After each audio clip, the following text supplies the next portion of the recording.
Alright, hey, this is my spoiler review for Superman. Get out of here. Superman 2025. I'm against spoilers, and I'm gonna show y'all my plan for the DCU.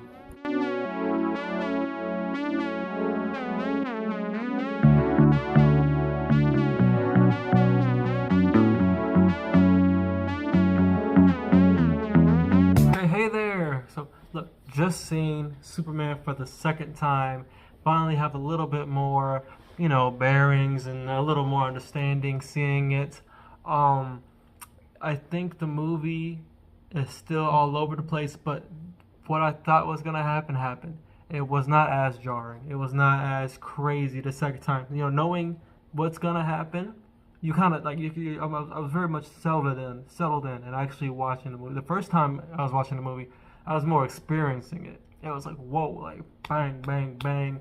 All these things are happening. It feels like you don't get time to sit down, and it's so crazy. And it's still crazy, but obviously it's less crazy the second time you watch it.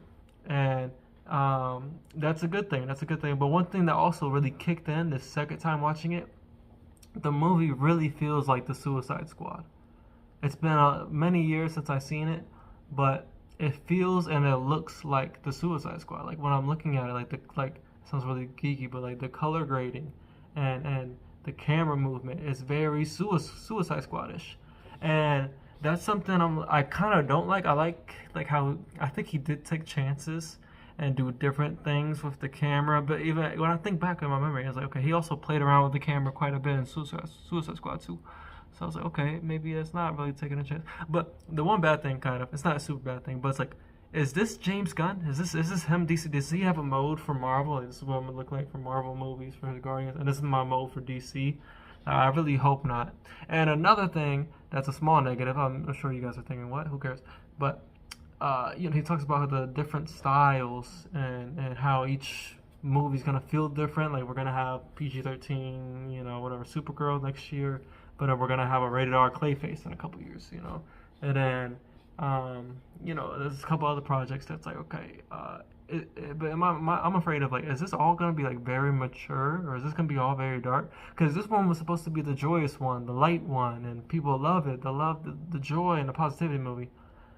I said it a little bit in my little review before, but I didn't say it quite a lot. But I didn't really feel the joy. Like you feel some sweetness when the parents are on screen, or when he's with his parents.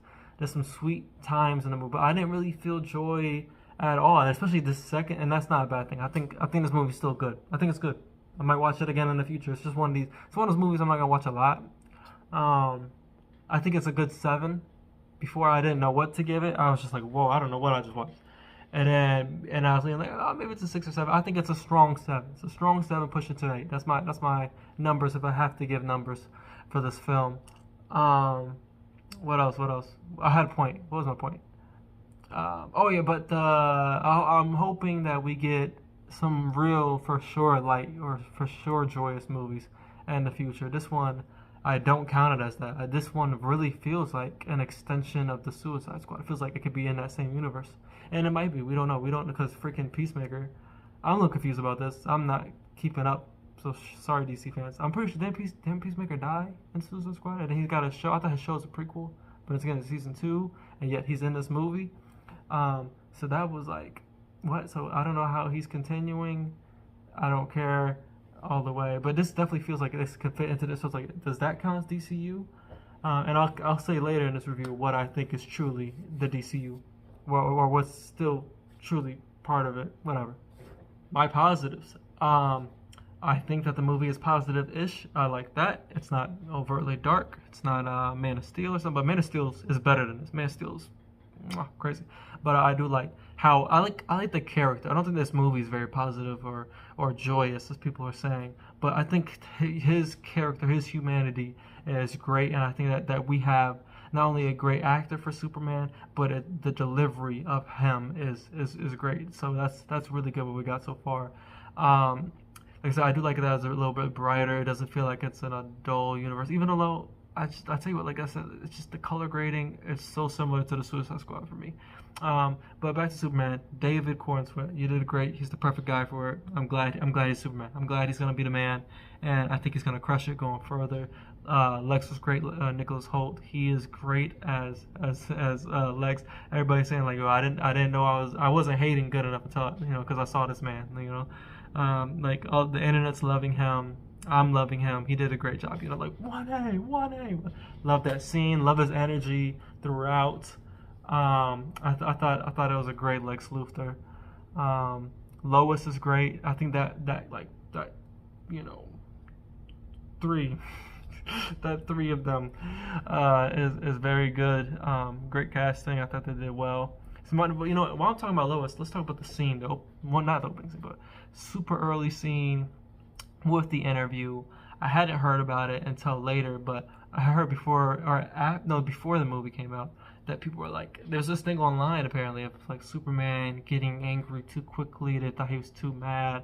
I didn't feel that way. I was like, from the trailers, I'm like, yo, like he's like, it's fine. Like it's a heated discussion with your partner.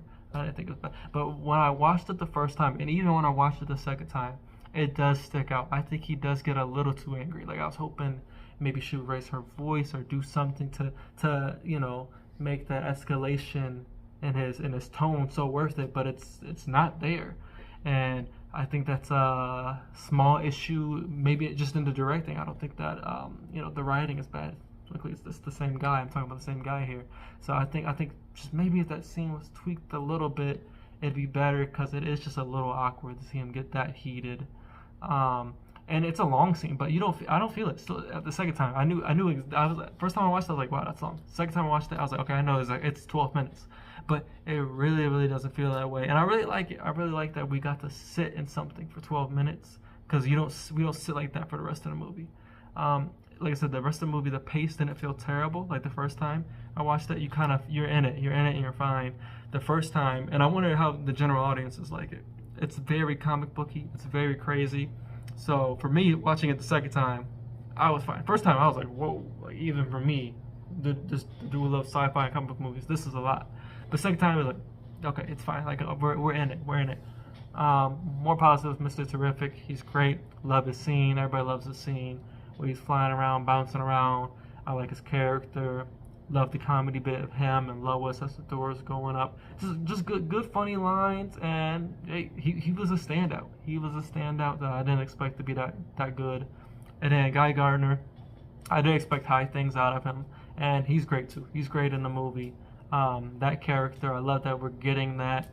I'm sure some people who are general audiences and stuff, they're confused. Maybe thinking this is new Green Lantern. This is a guy who actually always was, not always, but who's been in comics for a long time. Man, we're still gonna get the normal Green Lanterns and then the show coming up. But Guy Gardner is great, and I hope to see more and more of him. Now they say that the Lantern show is gonna be rated R. We find that out because Nathan Fillion says he drops the most F-bombs in his career, 100 F-bombs in that show. So now I'm like, probably not gonna watch that, which is disappointing, because I was really looking forward to that. Quoted as a true detective space type show. I was like, okay, that's gonna be hard, but now probably not gonna watch it. But I wish Homeboy the best. My guy. I forgot his name. Aaron Pierre or something like that. Crypto's great. We love Crypto. Hate Lex for torturing him, but shout out to Crypto. Got his revenge in the end. I feel like that's fine. Some people said that was too much what he did at the end. Love it. Beat up Lex. This is my section, positive/negatives. Movie's really ballsy. Like I said, the pace was crazy, but like I said, this second time watching it, not bad. Israel versus Palestine. Didn't expect that to be in the movie. Of course, it's just Johan Bar, whatever, that fictitious country. And then they got Baravia, which is supposed to be Israel. And I didn't expect to get into like a, political dialogue and a political thing into the movie.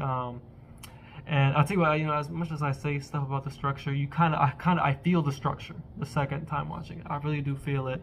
I feel the progressions, and I like the way it ends. I like that the Justice Gang goes over there and they settle stuff. I thought Superman was gonna make his way back over there, but I'm fine with him beating up his clone. Which, by the way, kills his clone. Is that good? Is that bad?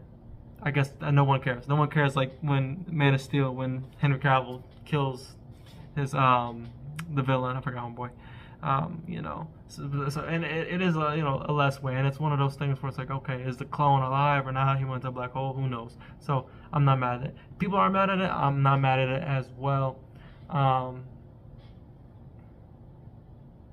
Don't I loved seeing Supergirl. I like that she's in there. Which, by the way, she's like the real post-credit scene. Don't stay for the other two post-credit scenes. If you're watching this, you've already seen. But not great. They're all right. But Supergirl's in this. Don't love the cursing. Some people are afraid of how her character's gonna be. I think her character's gonna be fine. I just don't want a movie full of cursing and Supergirl, but I think it's fine. We're gonna see a lot of her backstory and see why she's getting drunk, why she's this party girl, and I think that movie does have some potential, some good potential, which it might be even crazier than this one. So, but we're really seeing what James Gunn's plans for DC are, at least when it comes to these heroes.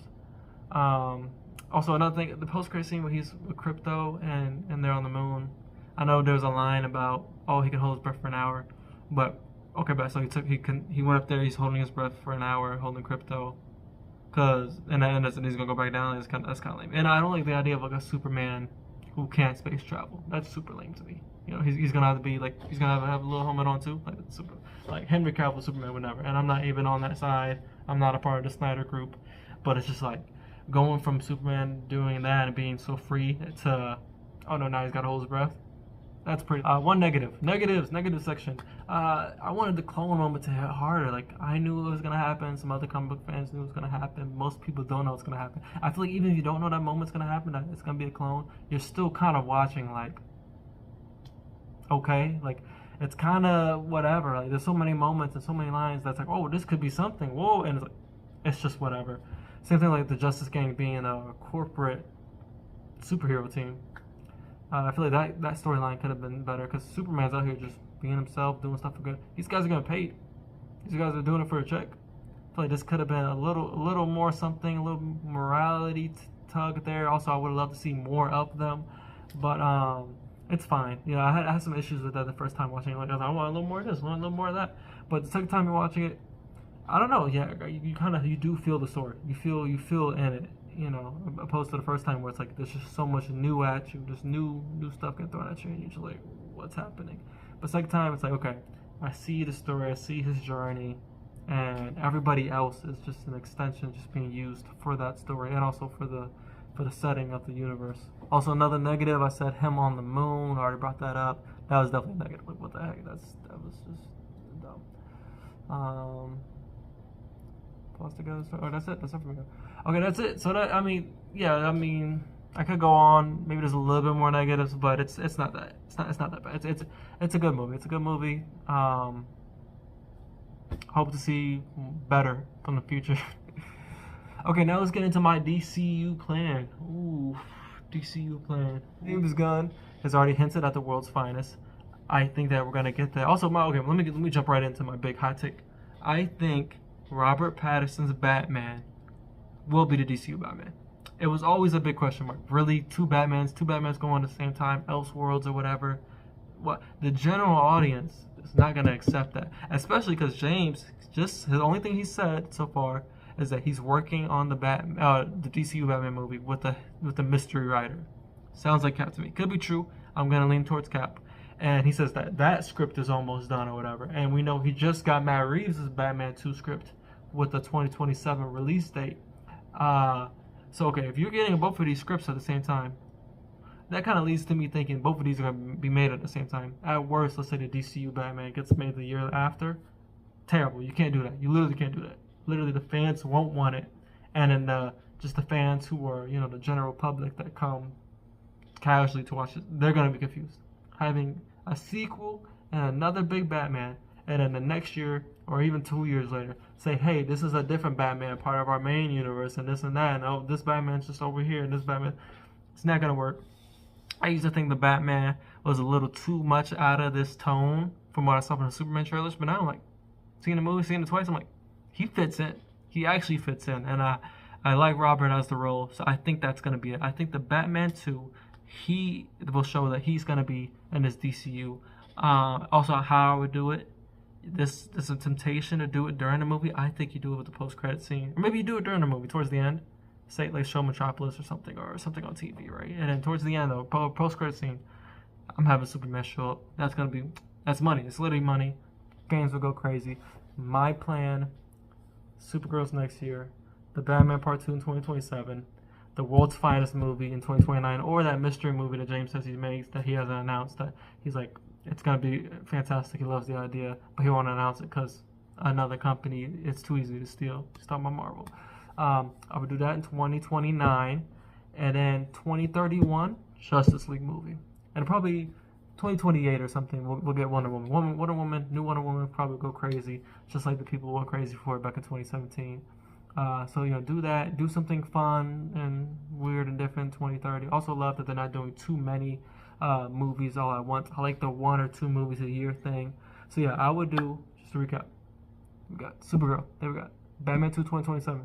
World's Finest in 2029, or Mystery Movie. Justice League in 2031, and then in 2032 or 2033, let Matt Reeves finish his Batman trilogy. He said from the beginning he thinks it's a trilogy.